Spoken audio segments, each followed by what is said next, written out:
Hey guys, what's up? Welcome back to the channel. It's Cynicalex.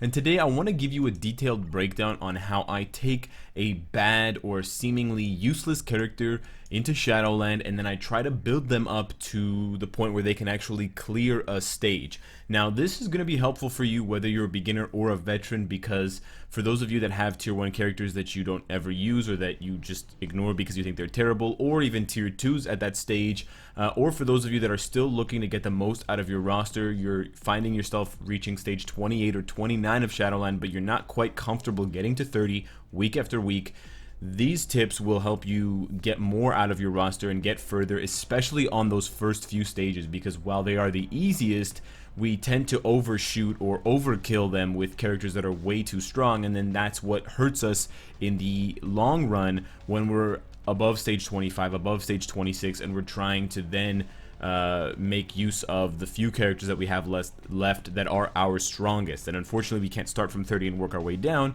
so we have to make do. So in this situation, I'm going to show you two different examples of characters that I've chosen ahead of time. One is going to be Black Cat, and the other one is going to be Daisy Johnson. Now, full disclosure, I partially picked Black Cat because I know that she's absolutely horrible in most game modes, but also because I have her uniform at Legendary, so it gives me a little bit more flexibility with what I'm going to show you next.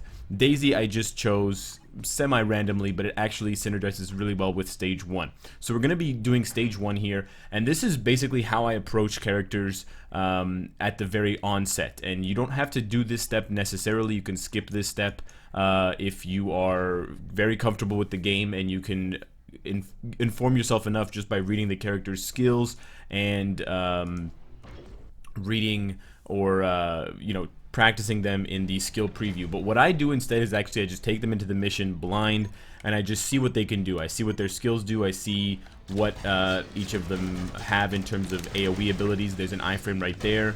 Okay, there's another iframe, and I just see what the damage looks like and how I can try to chain attacks together to avoid. Okay, and I died. So that's a pretty good example of how not to clear a Shadowland stage, and it's pretty obvious from that much gameplay that Black Cat is pretty bad, and you're probably thinking there's no way he can make that stage work for her. She died in 13 seconds and he barely got through one rotation. So now is when I start to look at the character's strengths and weaknesses, and generally for tier 1 characters there's no way you're going to make up for their weaknesses. So your best bet is to make up or buff their strengths. Because Shadowland is relatively easy in the first 10 stages, you can overwhelm your opponent by just focusing on your strengths. So whether it's high DPS or attack speed or lots of HP for tankiness or dodge to just avoid things, that would be one of the 4 things, for example, that you'd want to focus on. So I'm going to take a look at my details page. One thing I noticed, because she only has a couple of iframes, I want max skill cooldown to take advantage of those iframes as much as possible. I'm low on ignore defense and I'm low on skill cooldown. Those are basically the only 2 things that I can buff or make better in a short amount of time. Of course, if I had unlimited resources, I would be able to max out this character, but the point here is not to do that. So taking a look at those 2 factors, I also want to take note of the fact that she has 22% dodge.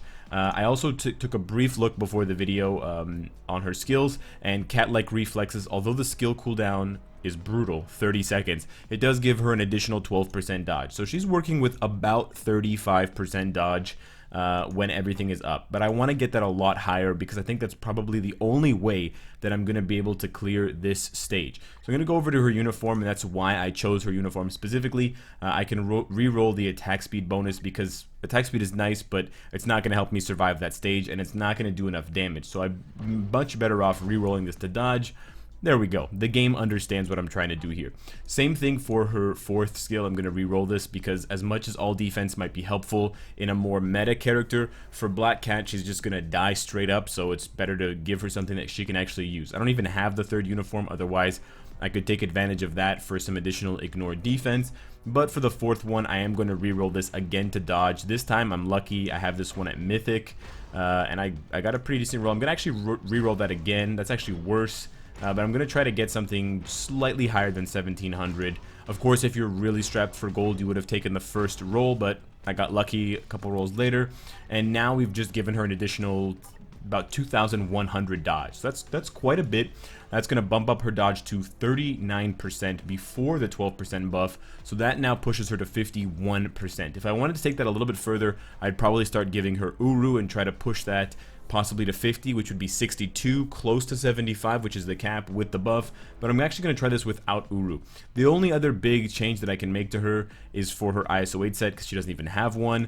I would give her an obelisk, but I don't have any to spare. I might actually try giving her this 10% crit damage, although it's going to do absolutely nothing. But I am going to roll the ISO 8 set and see if that actually can make a difference with just some very basic 4-star ISO 8.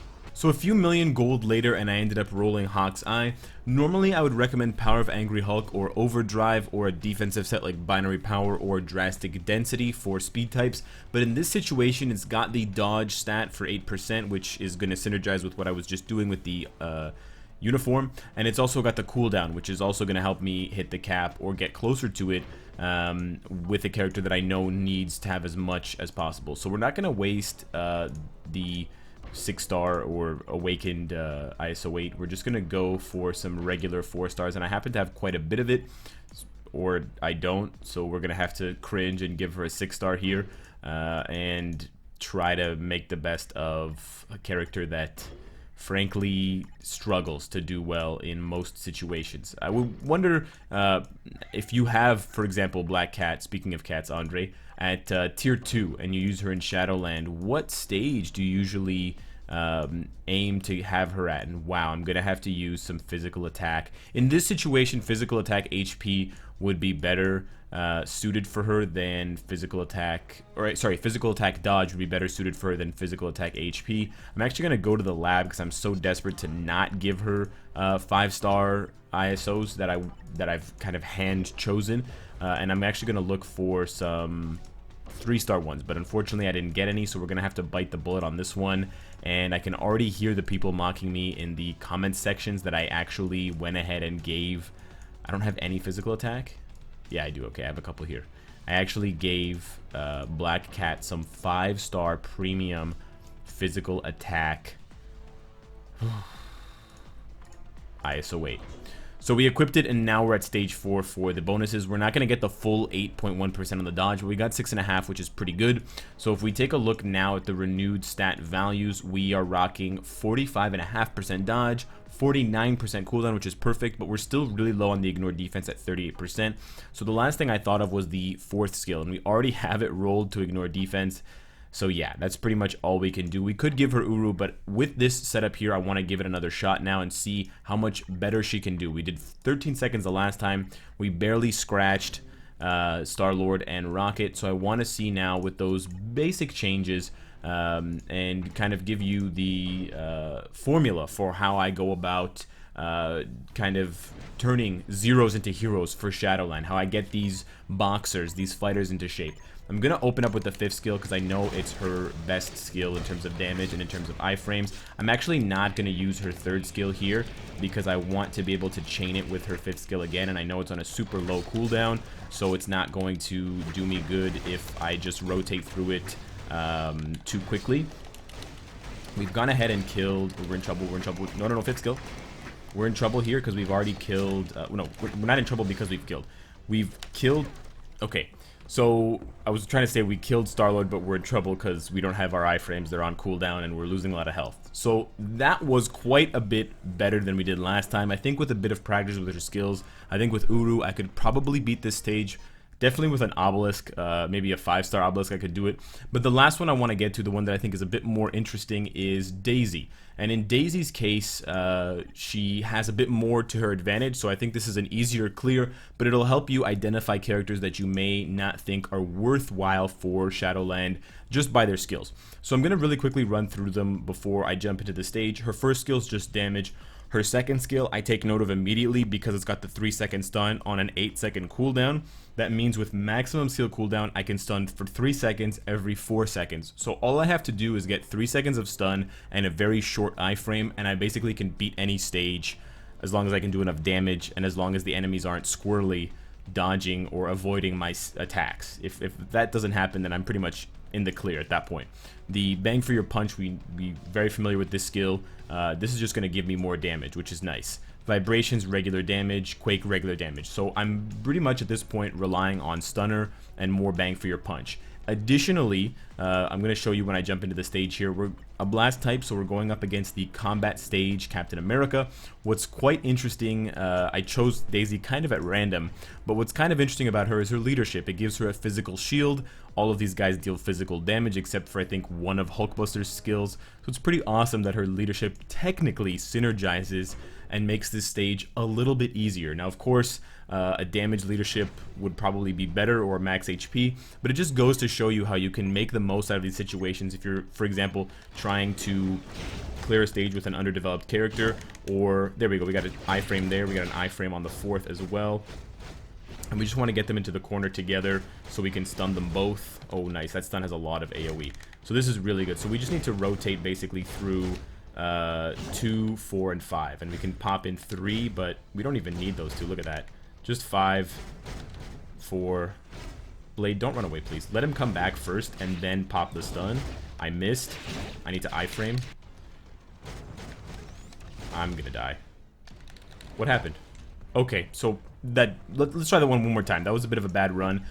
In this situation, it's less about the character's build and more about the understanding of the skills, and that's kind of the difference I wanted to put on for Black Cat versus Quake and why it's a good comparison. In Black Cat's case, there's only so much that you can get out of her skills, so you're going to have to make up the rest of the kind of difficulty through her gear and through her build.